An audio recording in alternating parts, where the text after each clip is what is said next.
అనమాట.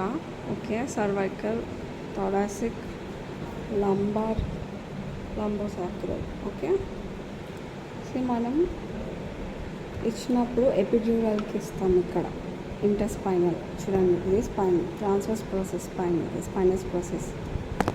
సో ఈ లంబార్ రీజన్లో మనం ఇస్తాం ఇక్కడ. నెక్స్ట్ ఇంకొకటి ఏంటంటే ట్రాన్స్ఫోరామినల్. ట్రాన్స్ఫోరామినల్ అంటే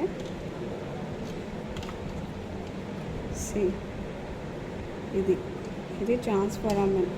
దీనికైతే మనకి నర్వ్ రూట్ కానీ డోర్సల్ రూట్ గ్యాంగ్లియాన్కి డైరెక్ట్గా ఇవ్వచ్చు. ఇది మనం ఇలా ఇది ఇంటర్స్పైనల్ ఎపిడ్యూరల్ స్పేస్లోని ఇవ్వచ్చు. ఓకే, నెక్స్ట్ ఇది సాక్రోఇలియాక్ జాయింట్లో కూడా స్టెరాయిడ్ ఇంజెక్షన్ ఇవ్వచ్చు. Okay, this is sacroiliac joint. And ఇక్కడ మనకి స్పైనల్ మజిల్స్ ఉంటాయి. ఇది పారాస్పైనల్గా కూడా స్టెరాయిడ్ ఇంజెక్షన్ ఇవ్వచ్చు. Okay, so